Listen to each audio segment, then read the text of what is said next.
নমস্কাৰ বন্ধুসকল, আশা কৰোঁ সকলোৱে বহু ভাল, যাৰ কাৰণে ভিডিঅ'টো চাব পাৰিছ। আজি মই লৈ আহিলোঁ পুনৰবাৰ বিশেষ একটি ব্লগ ভিডিঅ'। আশা কৰোঁ বহু ভাল হ'ব, যাৰ কাৰণে প্লিজ স্কিপ নকৰিব। বন্ধুসকল চাওক, কেতিয়াও মই ভাবিব পৰা নাই এইটো দোকানত ইমান বিক্ৰী হ'ব। কাৰণটো কি?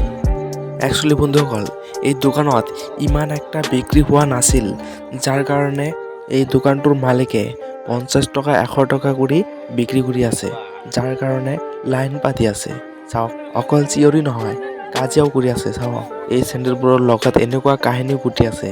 এজনে পচন্দ কৰি থৈ আছে, আন এজনে আহি টকা দি লৈ যাই আছে।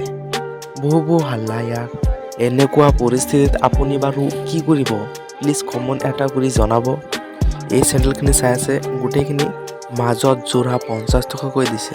এই যোৰা 50 টকাকৈ দিছে। আপোনালোকৰ মনত হয়তো প্ৰশ্ন আহিব যে কিয় ইমান ভাল চুটিবোৰক কিয় কম দামত দিছে বা কম মূল্যত বিক্ৰী কৰি আছে, চালান দামত বিক্ৰী কৰি আছে। কিন্তু তেনেকুৱা নহয়। একচুৱেলি দোকানটো এৰি বিদেশত যাব কামৰ কাৰণে, কাৰণ আমাৰ ইয়াত ইমান নচলে, কোনোমতে চলিব পাৰি আৰু কি। কিন্তু মালিকটোৱে ভাবিছে এনেকুৱা হ'লে কেনেকৈ চলিম, ভৱিষ্যতৰ কাৰণে কি কৰিম, আকৌ কৰিব নোৱাৰিম। সেইকাৰণে সকলো মালবোৰক কম দামত, কম মূল্যত এৰি দিলে ৰাইজৰ ওচৰত। কিন্তু বেলেগ দোকানতো বিক্ৰী কৰিব পাৰিলে হয়, কিন্তু নকৰিলে। গাইজ, এই দোকানীয়ে ৰাইজৰ কাৰণে বেয়া কৰিলে নে ভাল কৰিলে, প্লিজ কমেণ্ট কৰি এটা জনাব।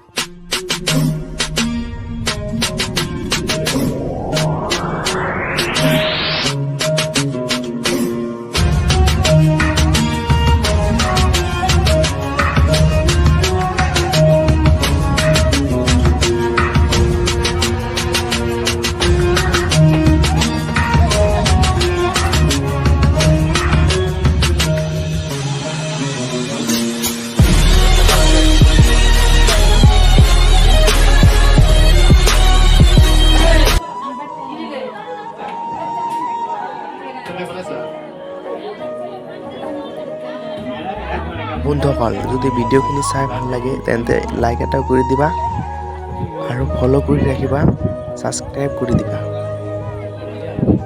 Thank you. See you next video.